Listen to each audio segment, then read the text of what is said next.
ரணில் விக்ரமசிங்கே அவர்களுடைய தோல்வி உறுதியாக இருக்கு. ரணில் விக்ரமசிங்கே பராஜய நியதாய்.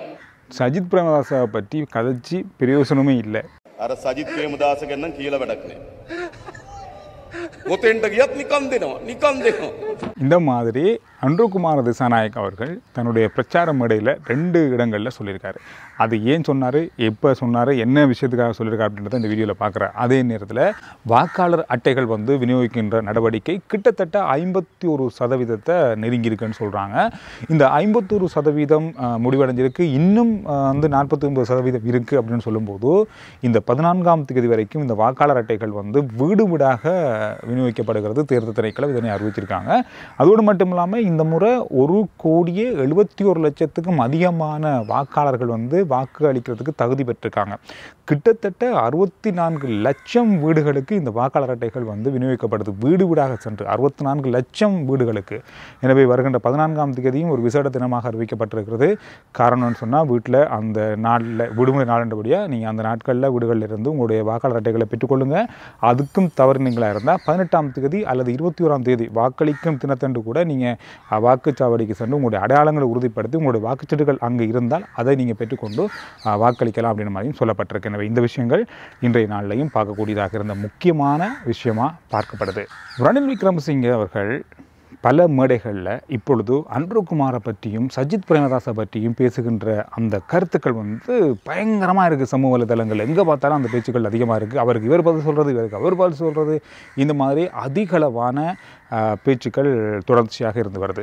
கொஞ்ச நாளைக்கு முதல்ல 2-3 நாளைக்கு முதல்ல சஜித் பிரேமதாச ஆட்சிக்கு வந்தால் என்ன நடக்கும், நாட்டில் என்னென்ன பொருளாதார சிக்கல்கள் வரும் அப்படின்ற பல செய்திகளை சொல்லியிருந்தாலும் அன்ருகுமாரை பற்றி பெரிய அளவாக அவர் பேசலை. ஆனால் இப்போ அன்ருகுமார திசாநாயக்கை பற்றி அவர் அதிகமாக பேசக்கூடிய சந்தர்ப்பத்தை உருவாக்கியிருக்காரு. அந்த விஷயத்தில் இன்னொரு விஷயத்தை சொல்லியிருக்காரு.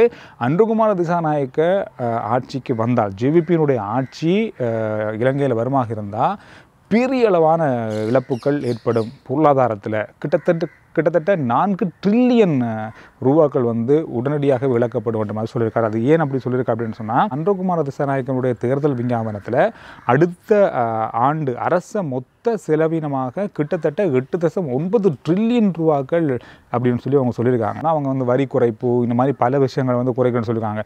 ஒரே அடியாக அவங்கெல்லாம் குறைக்கும் போது இந்த மாதிரியான பல பெரிய இழப்புகளை ஏற்படுத்தக்கூடிய வாய்ப்புகள் இருக்குது. அவங்க சொல்கிற வாக்குறுதி எதையுமே நிறைவேற்ற முடியாமல் போகும். அரசாங்கத்துடைய மொத்த வருமானமே 1.9 ட்ரில்லியனாக குறைவடையக்கூடிய வாய்ப்பு இருக்குது. எனவே மீதம் இருக்கிற 4 ட்ரில்லியன் ரூபாவுடைய பற்றாக்குறை ஏற்படும். இதை எங்கே போய் அவங்க தீர்க்க போகிறாங்க, எங்கேருந்து கடன் வாங்க போகிறாங்க, சுற்றி பார்த்தா கடன் வாங்குறது தான் வேலையாக இருக்க போகுது. இதனால் ரூபாவுடைய பெறுமதி பாரிய அளவில் பெரிய ஒரு சிக்கலுக்கு வீழ்ச்சிக்கு உள்ளாக போகக்கூடிய வாய்ப்பு இருக்கும். எனவே நடைமுறைக்கு பொருத்தமில்லாத போலியான பல வாக்குறுதிகளை ஜேவிபியினுடைய கட்சியாக இருக்கட்டும், சஜித் பிரேமதாசனுடைய கட்சியாக இருக்கட்டும், இவங்க 2 பேருமே சொல்லி வராங்க. இது இலங்கைக்கு சாத்தியமே இல்லை, நடைமுறை சாத்தியமே இல்லாத ஒரு விஷயம். மீண்டும் ஒரு பொருளாதார நெருக்கடி கண்டிப்பாக உங்களுடைய வாக்குறுதிகள் நிறைவேற்றப்பட்டால் வரும். இவங்க நிறைவேற்றுவதற்கு வாய்ப்பே இல்லைன்ற மாதிரி அவர் சொல்லியிருக்காரு. இது ஒரு உண்மையிலே சொல்லப்போனால் ஒரு முக்கியமான விஷயமாக தான் பார்க்கப்படுது. ஏன்னா இப்போ இருக்கிற வரி குறைப்பை இன்னும் குறைக்கும் போது அது பெரிய ஒரு சிக்கலை ஏற்படுத்தும். கோட்டாபய ராஜபக்சவுடைய அரசாங்கம் அதே பிழையை செய்து தான் பெரிய அளவான ஒரு சிக்கலை நாடு சந்தித்தது. அதே மாதிரி தான் சஜித் பிரேமதாசனுடைய தேர்தல் விஞ்ஞாபனமும் இருக்குது, அன்ருகுமார திசாநாயக் அவருடைய தேர்தல் விஞ்ஞாபனம் இருக்குது. 2 பேருமே ஒரே மாதிரியான இந்த வரி குறைப்பு, மக்களுடைய வரிகள் செலுத்துகிற குறைப்பு, நாங்கள் வேறு பக்கமாக அந்த காசை எடுக்கலாம், இந்த மாதிரி பல விஷயங்களை சொல்லி வராங்க. இது நடைமுறைக்கு சாத்தியம் இல்லை அப்படின்ற மாதிரி ஜனாதிபதி ரணில் விக்ரமசிங்கே அவர்கள் தன்னுடைய பிரச்சார கூட்டத்தில் சொல்லியிருக்காரு. சரி, இது ஒரு பக்கம் இருக்கும்போது அன்ருகுமார திசாநாயக்க தன்னுடைய பிரச்சார கூட்டம் ஒன்றில் சஜித் பிரேமதாசை பற்றி ஒரு விஷயம் சொல்லியிருக்காரு. අර සජිත් ප්‍රේමදාස ගැන නම් කියලා වැඩක් නැහැ.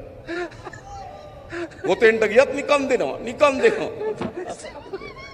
හරිද? මං හිතන්නේ අර නංගි ගාව හොරසල්ලි අච්චු ගහපු මැෂින් එක හංගගෙන ඇති. නැත්තම් ඔහොම දෙනවා කියන්න බෑනේ. எந்த விஷயத்தை எடுத்துக்கொண்டாலும் நான் ஃப்ரீயாக தாரேன், ஆசிரியர்களுக்கு இவ்வளவு தாரேன், அரசு ஊழியர்களுக்கு இவ்வளவு தாரேன், இது எல்லாமே சும்மா தாரேன்ற அளவில் தான் அவருடைய பிரச்சாரங்கள் இருக்குது. எப்படி சும்மா கொடுக்க முடியும், எப்படி கொடுத்து நாட்டை கொண்டு போக முடியும்? அவர் சொல்கிற ஒரு விஷயம் என்ன, நான் நினைக்கிறேன் இந்த காசடிக்கிற மிஷின் அவர்கிட்ட இருக்க போல இருக்குது, அப்படி அடிச்சு கொடுக்க போகிறாரு போல், அந்த மாதிரி ஒரு விஷயத்தை அவர் சொல்லியிருக்காரு. நிறைய பேர் அதை கேட்டு சிரித்த சில காணொளிகள் கூட சமூக வலைத்தளங்களில் பரவலாக பார்க்கக்கூடியதாக இருக்குது. இதே போல் இன்னும் ஒரு கூட்டத்தில் අනුරකුමාර දිසානායක ජනාධිපති රනිල් වික්‍රමසිංහ பற்றி ஒரு விஷயம் பேசியிருக்காரு. දැන් රනිල් වික්‍රමසිංහගේ පරාජය නියතයි. ඒක න කිසි සැකයක්. ඔයගොල්ලෝ හිතන රනිල් දිනයි කියලා හිතනවද? මොන දිනිල්ද? හරි. රනිල්ට ඡන්දයක් තියෙනවද? ගම්වල නෑ රනිල් නියත පරාදයි. එයා දැන් එක එකව කියන්න පටන් ගන්න තියෙනවා. එක වෙලාවක මම දැක හැමතැනම කියනවා අනුර මගේ යාළුවා. දැක්කද කියනවා. අනුර මගේ මිත්‍රයා, මා මිත්‍ර අනුර මතකද? ඔය එන්නේ මොකටද දන්නවද? ෂේප් වෙන්න. හරිද? ඒවට අහුවෙන්නේ අපි. නේද? එතකොට යාට දැනේ යාළුවගේ තරම මතක තියාගන්න. හරිද? ஜனாதிபதி ரணில் விக்ரமசிங்கே தோல்வி அடைய போகிறார் அப்படின்றது மட்டும் நிச்சயம். அவருடைய தோல்வி உறுதியாக இருக்குது. யாராவது அவருக்கு ஓட் போட போகிறீங்க, அவருக்கான வாக்குகள் இருக்குன்னு நீங்கள் நம்புறீங்களா? எதுவுமே இல்லை. அவருடைய பேச்சு மட்டும்தான் இருக்குது, செயலில் அவர் எதுவுமே காட்டலை. அதனால் அவருடைய தோல்வி உறுதியாக இருக்குது அப்படின்ற மாதிரி ஒரு கூட்டத்தில் அனுரகுமார திசாநாயக்க பேசியிருக்காரு. இப்படி மாறி மாறி ஒவ்வொருத்தரும் வந்து பேசுகிற பல பிரச்சார கூட்டங்களுடைய வீடியோக்களை நீங்கள் சமூக வலைத்தளங்களில் தொடர்ச்சியாக பார்க்கக்கூடியதாக இருக்குது. இந்த நேரத்தில் இன்னொரு விஷயத்தை நான் உங்களுக்கு ஞாபகப்படுத்துகிறேன். கமெண்ட்ஸில் டைம் இருந்தால் பண்ணுங்கள். நான் வந்து இந்த தேர்தல் பற்றி நிறைய பேசுகிறோம், நிறைய வீட்டுக்குள்ளேயும் பேசுகிறோம், எல்லாருடையும் கலந்துரையாடுறோம். யாருக்கு போடுவோம், யார் வருவாங்க, எந்த ஆட்சி வந்தால் நல்லா இருக்கும், இவர் வந்தால் தான் நல்லா இருக்கும், இந்த மாதிரி பேச்சுக்கள் வந்து நம்மளே சாதாரணமாக பேசிக்கொள்கிறோம். நீங்கள் பேசுகிற அந்த நபர்கள் அல்லது நீங்கள் அதிகமாக கேட்ட பேர் சஜித் பிரேமதாசவா அல்லது ரணில் விக்ரமசிங்கயா அல்லது அனுரகுமார திசாநாயக்கவா? அதிகமான உங்களோட காதில் இப்போ ஒழிச்சு கொண்டு இருக்கிற பேர், இவங்களை தான் போட்டால் நல்லாயிருக்கும், இவங்க தான் வந்தால் நல்லாயிருக்கும்னு சொல்கிறவங்க சொன்ன பேர்கள் என்னென்ன அப்படின்றத கருத்தில் சொல்லுங்கள். இத்தனை பேர் அப்படி வருது, யாருக்கு அதிகமான அந்த பேர்கள் வந்து உச்சரிக்கப்படுது அப்படின்றத பார்க்கலாம். ஒரு பேர் அதிகமாக சொல்லப்படுது, அது மாற்றத்துக்கு மக்கள் தயாராகிட்டாங்க அப்படின்றது மட்டும் நிச்சயமாக இருக்குது. அது யார் அப்படின்றத கொஞ்சம் அறிஞ்சு கொள்றதுக்கு எல்லாருக்குமே ஆர்வமாக இருக்குது தானே. நேரம் இருந்தால் கமெண்ட் பண்ணுங்கள். அதோடு மட்டும் இல்லாமல் தேர்தல் வன்முறைகள் நாளுக்கு நாள் நிமிடத்துக்கு நிமிடம் அதிகரித்து கொண்டே இருக்குது. இன்றைக்கு வரைக்கும் 3041 முறைப்பாடுகள் தேர்தல் வன்முறைகளாக பதிவாகி இருக்குது.